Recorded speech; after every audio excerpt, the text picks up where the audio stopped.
ರಾಜ್ಯದ ಅಧ್ಯಕ್ಷರು ವಿಜೇಂದ್ರ ಅವರು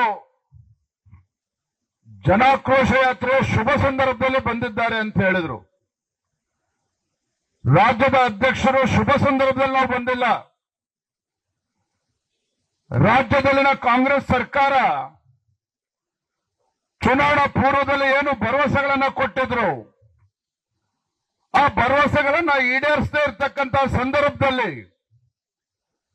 ಕಳೆದ 20 ತಿಂಗಳವರ ಆಡಳಿತ ವೈಖರಿಯನ್ನ ನೋಡಿದ್ರೆ ಕರ್ನಾಟಕ ರಾಜ್ಯದಲ್ಲಿ ಇದು ಜನಪ್ರಿಯ ಸರ್ಕಾರ ಇಲ್ಲ. ರಾಜ್ಯದಲ್ಲಿರ್ತಕ್ಕಂಥ ಕಾಂಗ್ರೆಸ್ ಸರ್ಕಾರ ಇದು ಜನಪ್ರಿಯ ಸರ್ಕಾರ ಅಲ್ಲ, ಇದು ಜಾಹೀರಾತಿನ ಸರ್ಕಾರ ಆಗಿದೆ. ಜಾಹೀರಾತಿನ ಸರ್ಕಾರ ಆಗಿದೆ.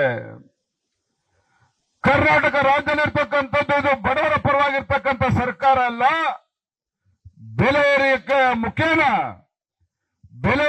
ಮುಖೇನ ಬಡವರಿಗೆ ಬರೆ ಇಳಿದಿರ್ತಕ್ಕಂಥ ಭ್ರಷ್ಟ ಕಾಂಗ್ರೆಸ್ ಸರ್ಕಾರ, ಬೆಲೆ ಏರಿಕೆ ಕಾಂಗ್ರೆಸ್ ಸರ್ಕಾರ ಇವತ್ತು ರಾಜ್ಯದಲ್ಲಿರ್ತಕ್ಕಂಥದ್ದು.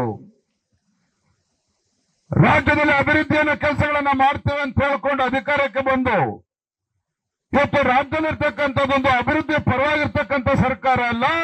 ಕರ್ನಾಟಕ ರಾಜ್ಯದಲ್ಲಿರ್ತಕ್ಕಂಥದ್ದು ಅಭಿವೃದ್ಧಿ ಶೂನ್ಯ ಸರ್ಕಾರ. ಅಭಿವೃದ್ಧಿ ಶೂನ್ಯ ಸರ್ಕಾರ.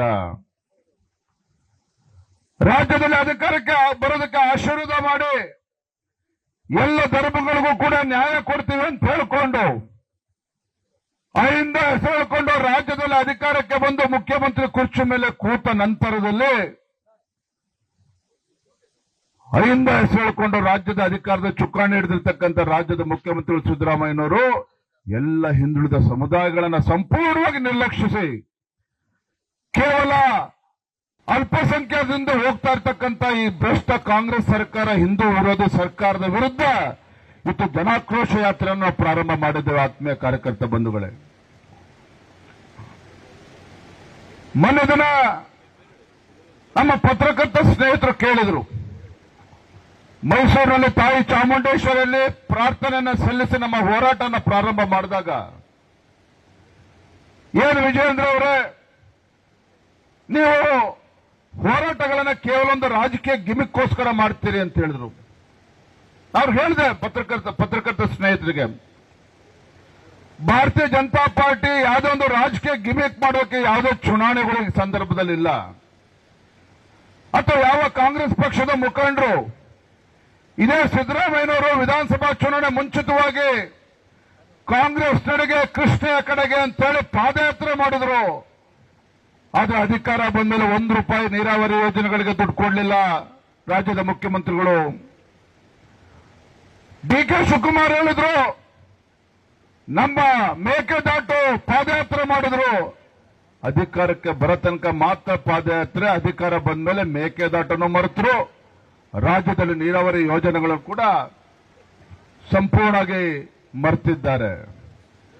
ನಾನು ವೇದಿಕೆ ಮೂಲಕ ರಾಜ್ಯದ ಮುಖ್ಯಮಂತ್ರಿ ಕೇಳೋಕೆ ಇಚ್ಛೆ ಪಡ್ತೇನೆ, ಮಾನ್ಯ ಸಿದ್ದರಾಮಯ್ಯನವರೇ, ರಾಜ್ಯದಲ್ಲಿ ಇವತ್ತು ಉಡುಪಿ ಜಿಲ್ಲೆ ಎಲ್ಲಿದೆ ಅಂತೇಳಿ ಗೊತ್ತಿದೆ ನಿಮಗೆ? ರಾಜ್ಯದಲ್ಲಿ ಇವತ್ತು ಉಡುಪಿ ಅಂತಕ್ಕಂಥ ಜಿಲ್ಲೆ ನಮ್ಮ ರಾಜ್ಯದಲ್ಲಿ ಇದೆ ಅಂತಕ್ಕಂಥದ್ದು ನಿಮ್ಗೆ ಏನಾದ್ರು ಮಾಹಿತಿ ಇದೆಯಾ? ಬಹುಶಃ ಉಡುಪಿ ಜಿಲ್ಲೆ ಅಂತೇಳಿ ಏನಾದರೂ ರಾಜ್ಯದ ಮುಖ್ಯಮಂತ್ರಿಗಳಿಗೆ ಗೊತ್ತಿದ್ರೆ ಇಂಥ ಪರಿಸ್ಥಿತಿ ಬರ್ತಾ ಇರಲಿಲ್ಲ. ಹಿಂದೆ ಭಾರತೀಯ ಜನತಾ ಪಾರ್ಟಿ ಸರ್ಕಾರ ಇದ್ದಾಗ, ನಿಮ್ಮ ಯಡಿಯೂರಪ್ಪ ರಾಜ್ಯದ ಮುಖ್ಯಮಂತ್ರಿಗಳಿದ್ದಾಗ ಉಡುಪಿ ಜಿಲ್ಲೆಯ ಸರ್ವತೋನ್ಮುಖ ಅಭಿವೃದ್ಧಿಗೆ ಒಂದಲ್ಲ ಎರಡಲ್ಲ 15,000ಕ್ಕೂ ಹೆಚ್ಚು ಕೋಟಿ ರೂಪಾಯಿ ಅನುದಾನವನ್ನು ನೀಡಿದ್ರು. 15,000ಕ್ಕೂ ಹೆಚ್ಚು ಕೋಟಿಗೂ ಹೆಚ್ಚು ಅನುದಾನವನ್ನ ನಾನು ವೇದಿಕೆ ಮೂಲಕ ರಾಜ್ಯದ ಮುಖ್ಯಮಂತ್ರಿ ಕೇಳೋದಕ್ಕೆ ಇಚ್ಛೆ ಪಡ್ತಾನೆ. ಎಷ್ಟು ಬಾರಿ ತಾವು ಉಡುಪಿ ಜಿಲ್ಲೆಗೆ ಬಂದಿದ್ದೀರಿ? ಎಷ್ಟು ಕೋಟಿ ಅನುದಾನವನ್ನು ನೀಡಿದ್ದೀರಿ? ಎಷ್ಟು ಕೋಟಿ ಅನುದಾನ ನೀಡಿದ್ದೀರಿ? ಇವರ ಯೋಗ್ಯತೆಗೆ ಅನುದಾನವನ್ನು ಕೊಡೋದಿರಲಿ. ಗುರುಬೇ ಸುರೇಶ್ ಶೆಟ್ಟಿ ಅವರಿಗೆ ಕೇಳ್ತಾ ಇದ್ದೆ, ಕಳೆದ 15 ದಿನಗಳ ಹಿಂದೆ ನಾನು ಇಲ್ಲಿ ಪ್ರಸಿದ್ಧ ಮಾರಿಯಮ್ಮ ದೇವಸ್ಥಾನಕ್ಕೆ ಭೇಟಿಯನ್ನು ಕೊಟ್ಟಿದ್ದೆ. ನಾನು ಗುರುಬೇ ಸುರೇಶ್ ಶೆಟ್ಟಿ ಅವರು ಬಹಳ ದಿನಗಳಿಂದ ಆ ದೇವಸ್ಥಾನದ ಮಾರಿಯಮ್ಮ ದೇವಸ್ಥಾನನ ಉದ್ಘಾಟನೆಗೆ ಬರಬೇಕು ಅಂತೇಳಿ ಬಹಳ ಅಪೇಕ್ಷೆ ವ್ಯಕ್ತಪಡಿಸಿದ ಸಂದರ್ಭ ಬಂದಿದ್ದೆ. ಸುರೇಶ್ ಶೆಟ್ಟಿ ಕೇಳಿದೆ ನಾನು, ಗುರುಬೇ ಸುರೇಶ್ ಶೆಟ್ಟಿ, ಮಾರಿಯಮ್ಮ ತಾಯಿಯ ದೇವಸ್ಥಾನಕ್ಕೆ ರಾಜ್ಯ ಸರ್ಕಾರ, ಕಾಂಗ್ರೆಸ್ ಸರ್ಕಾರ ಏನಾದ್ರು ಮುಖ್ಯಮಂತ್ರಿ ಅನುದಾನ ಕೊಟ್ಟಿದ್ದಾರೆ ಅಂತ ಕೇಳಿದೆ. ಆಶ್ಚರ್ಯ ಆಯ್ತು ನನಗೆ ಅವ್ರ ಉತ್ತರನ ಕೇಳಿ. ಸುರೇಶ್ ಶೆಟ್ಟಿ ಹೇಳಿದ್ರು, ಮುಖ್ಯಮಂತ್ರಿಗಳ ಬಳಿ 5 ಬಾರಿ ಹೋಗಿದ್ದೆ ವಿಜಯೇಂದ್ರ ಅವರೇ, ಒಂದು ಬಿಡುಗಾಸನ್ನು ಕೂಡ ಮಾರಿಯಮ್ಮನ ದೇವಸ್ಥಾನಕ್ಕೆ ಕೊಡಲಿಲ್ಲ. ಇಂಥ ದರಿದ್ರ ಸರ್ಕಾರ ಇತ್ತು ಕರ್ನಾಟಕ ರಾಜ್ಯದಲ್ಲಿ ಇರ್ತಕ್ಕಂಥದ್ದು ದರಿದ್ರ ಸರ್ಕಾರ. ಜಿಲ್ಲೆ ಯಾವುದೇ ದೇವಸ್ಥಾನ ಕೊಡಲಿಲ್ಲ. ಅದೇ ಯಡಿಯೂರಪ್ಪ ಮುಖ್ಯಮಂತ್ರಿಗಳಿದ್ದಾಗ, ಭಾರತೀಯ ಜನತಾ ಪಾರ್ಟಿ ಸರ್ಕಾರ ಇದ್ದಾಗ ಉಡುಪಿ ಜಿಲ್ಲೆ ಅಷ್ಟೇ ಅಲ್ಲ, ಕರಾವಳಿ ಭಾಗದ ಎಲ್ಲ ದೇವಸ್ಥಾನಗಳು, ರಾಜ್ಯದಲ್ಲಿರ್ತಕ್ಕಂಥ ಎಲ್ಲ ದೇವಸ್ಥಾನಗಳು, ಮಠಮಾನ್ಯಗಳು ಕೂಡ ನಮ್ಮ ಹಿಂದಿನ ಬಿಜೆಪಿ ಸರ್ಕಾರ ಅನುದಾನವನ್ನು ಕೊಟ್ಟರು. ಎಲ್ಲೋ ಒಂದ್ ಕಡೆ ಸಿದ್ದರಾಮಯ್ಯನವರು ಅನ್ಕೊಂಡಿರ್ಬೇಕು, ಎಲ್ಲೋ ಒಂದ್ ಕಡೆ ಸಿದ್ದರಾಮಯ್ಯನವ್ರಿಗೆ ಅನ್ಸಿರ್ಬೇಕು, ಕೇವಲ ಸಾಬ್ರಿಂದನೇ ರಾಜ್ಯದಲ್ಲಿ ಕಾಂಗ್ರೆಸ್ ಪಕ್ಷ ಅಧಿಕಾರಕ್ಕೆ ಬಂದಿದೆ, ಅವರು ರಾಜ್ಯದ ಮುಖ್ಯಮಂತ್ರಿಗಳು ಅಲ್ಲ.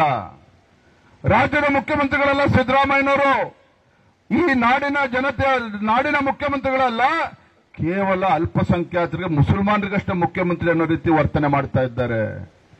ಮುಸಲ್ಮಾನರಿಗೆ ಮುಖ್ಯಮಂತ್ರಿ ಅನ್ನೋ ರೀತಿ ವರ್ತನೆ ಮಾಡ್ತಾ ಇದ್ದಾರೆ. ಮೊನ್ನೆ ನೋಡಿದ ಬಜೆಟ್ನಲ್ಲಿ ಸುನಿಲ್ ಇಲ್ಲೇ ವೇದಿಕೆ ಮೇಲಿದ್ದಾರೆ, ಮುಸಲ್ಮಾನರು ಹೆಣ್ಮಕ್ಳಿಗೆ ಆತ್ಮ ಸಂರಕ್ಷಣೆಗೆ ದುಡ್ಡನ್ನ ಮೀಸಲಿಟ್ಟಿದ್ದಾರೆ ಮುಖ್ಯಮಂತ್ರಿ ಸಿದ್ದರಾಮಯ್ಯನವರು. ನಾಚಿಕೆ ಆಗಬೇಕಿತ್ತು. ಇಡೀ ದೇಶದಲ್ಲಿ ಕರ್ನಾಟಕ ರಾಜ್ಯದಲ್ಲಿ ಇವತ್ತು ಲವ್ ಜಿಹಾದ್ಗೆ ಬಲಿಯಾಗ್ತಾ ಇರ್ತಕ್ಕಂಥದ್ದು ಹಿಂದೂ ಹೆಣ್ಮಕ್ಳು. ಇವತ್ತು ಆತ್ಮರಕ್ಷಣೆಗೋಸ್ಕರ ನೀವೇನಾದ್ರೂ ಹಣ ಕೊಡಬೇಕಾಗಿದ್ರೆ ಅದು ಹಿಂದೂ ಹೆಣ್ಮಕ್ಳಿಗೆ ತಲುಪಬೇಕಾಗಿತ್ತು, ಆತ್ಮರಕ್ಷಣೆಗೋಸ್ಕರ, ಮುಸಲ್ಮಾನರ ಹೆಣ್ಮಕ್ಳಿಗಲ್ಲ. ಮುಸಲ್ಮಾನರ ಮಕ್ಕಳು ಇವತ್ತೇನಾರ ಹೊರದೇಶಕ್ಕೆ ಉನ್ನತ ಶಿಕ್ಷಣಕ್ಕೆ ಹೋಗಬೇಕು ಅಂತ ಹೇಳಿದ್ರೆ 20 ಲಕ್ಷದಿಂದ 30 ಲಕ್ಷ ರೂಪಾಯಿ ಏರಿಸಿದ್ದಾರೆ. ಯಾಕೆ ಹಿಂದೂಗಳಲ್ಲಿ ಯಾರು ಬಡವರಿಲ್ವಾ?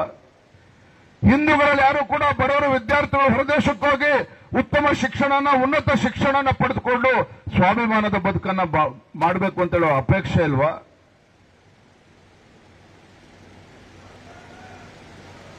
ಮೌಲ್ಯಗಳಿಗೆ ಅವ್ರಿಗೂ ಕೂಡ ಸಂಬಳ ಜಾಸ್ತಿ ಮಾಡಿದ್ರು. ಅಷ್ಟೇ ಅಲ್ಲ, ಸರ್ಕಾರಿ ನೌಕರಿಗಳಿಗೆ, ಸರ್ಕಾರಿ ಕಾಮಗಾರಿಗಳೇ 4% ರಿಸರ್ವೇಶನ್ ಅನ್ನು ಜಾಸ್ತಿ ಮಾಡಿದ್ದಾರೆ.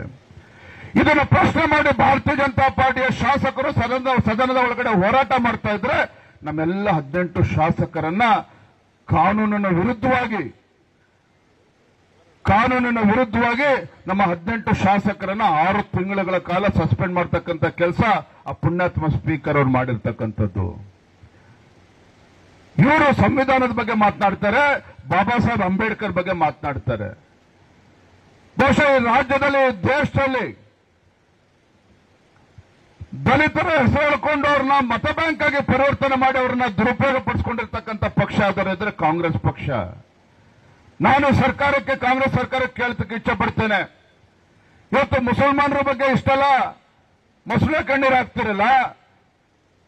ಸ್ವಾತಂತ್ರ್ಯ ಬಂದ ನಂತರದಲ್ಲಿ 60-65 ವರ್ಷಗಳ ಕಾಲ ಸುದೀರ್ಘವಾಗಿ ಆಡಳಿತ ನಡೆಸಿರ್ತಕ್ಕಂಥವ್ರು ಕಾಂಗ್ರೆಸ್ ಪಕ್ಷದವರು ದೇಶದಲ್ಲಿ, ರಾಜ್ಯದಲ್ಲಿ. ಯಾಕೆ ಅವ್ರನ್ನ ಇವತ್ತು ಶೈಕ್ಷಣಿಕವಾಗಿ, ಸಾಮಾಜಿಕವಾಗಿ ಮೇಲೆತ್ತಕ್ಕಂಥ ಕೆಲಸ ಮಾಡಲಿಲ್ಲ?